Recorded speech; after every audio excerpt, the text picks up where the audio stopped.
Act 2 of Baldur's Gate 3 introduces one of the game's most dangerous mechanics, the Shadow Curse. If you're not prepared, simply exploring can slowly kill your entire party.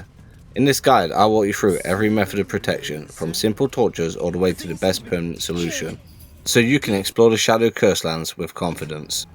There are two ways you can begin Act 2. You can either enter through the mountain pass beyond the Githyanki Crash, or take the elevator beside the Grimforge docks in the Underdark. While both routes eventually lead to the same destination, I'd recommend entering through Grim's Forge for your first playthrough. It naturally guides you towards Last Light Inn, where you'll receive your first layer of protection against the Shadow Curse before continuing deeper into the Shadow Curse lands. From there, you'll be in a great position to obtain the Moonlantern and eventually unlock the best form of protection in Act 2, the Pixie's Blessing.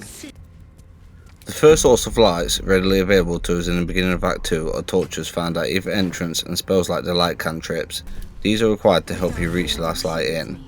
Here I've demonstrated how each of these can counteract the Shadow Curse's effect. For those first time gamers, the Shadow Curse is a magical corruption that covers most of Act 2. Any creatures that enter the cursed lands without adequate protection will slowly take necrotic damage until they eventually die. Stay together. Keep to the light. Now that we've got some basic protection, it's time to head towards Last Light Inn. Along the way you'll encounter a group of harpers fighting off Shadow Curse creatures. Lend them a hand, and once the battle is over they'll ask you to accompany them back to the inn. This is where we'll gain our next level of protection and prepare for the more dangerous parts of Act 2. There's a safe place. Follow me. Something must be keeping it at bay. Once you arrive at Last Light Inn, you'll be stopped by your hero, who will question you to make sure you're not a threat. After you've earned her trust, she'll welcome you into the inn and point you towards Isabel, who's waiting on the upper floor. Speaking with Isabel is your next objective, as she'll grant you Selûne's blessing, giving your party much better protection against the Shadow Curse. Once you find Isabel in her room, she'll agree to grant you Selûne's blessing. Selûne's blessing isn't actually stronger than a torch, it's simply much more convenient. Instead of relying on torches or magical light sources, the blessing protects your entire party from the weaker Shadow Curse automatically. However, once you venture into the deeper, heavily cursed regions of Act 2, neither torches nor Selûne's blessing will be enough. That's when you'll need a Moonlantern or Pixie blessings.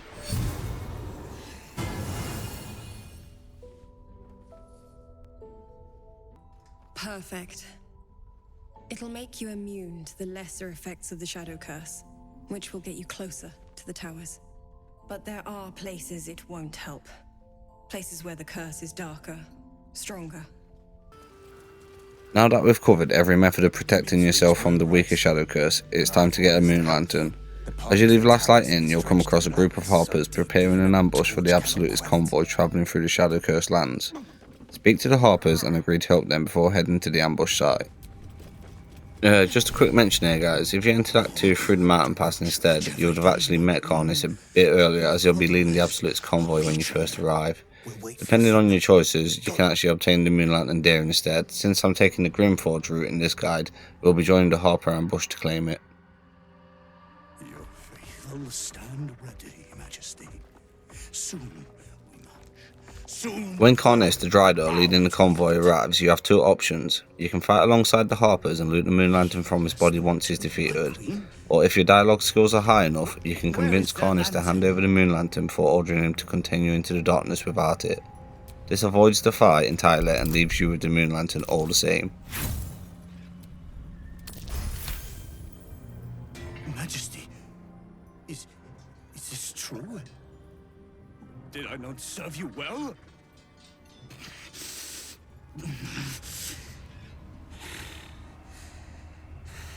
Very well. If it is your will, you can have it! We can't go without you. The shadows would tear us to pieces. This is not Her Majesty's will!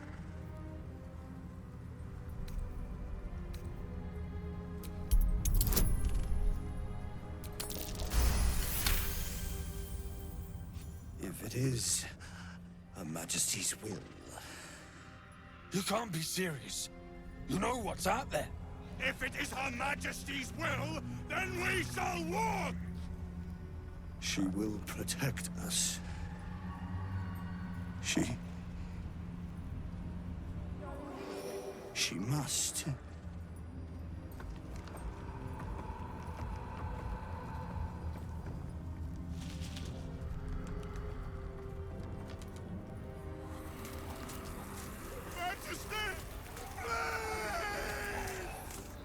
The Moonlantern is your first source of protection against the strongest shadow curse. Unlike tortures, the light cantrip or Selûne's blessing, it allows you to safely explore every part of the shadow curse lands. The only downside is that someone in your party has to carry it at all times. Pixie trapped within. These fey creatures are Fortunately, there's an even better solution. Inspect the Moonlantern and speak to the trapped Pixie inside. If you choose to set her free, she'll reward your party with Pixie's blessing and the Filigreed Feywild bell. From that point on, you no longer need to carry the Moonlantern, and if the blessing is ever removed, you can simply ring the bell and Dolly Thrice will restore it. My name is Dolly Thrice. Now won't you free me from this vice? It would be my pleasure, truly. Once I'm freed, I'll help you duly.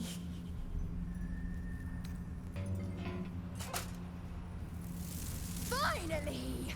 Been trapped in that coffin with no one but a mad rider and my own farts for company. Here, give this bell a shake. Speak the magic words and you'll get what you've earned.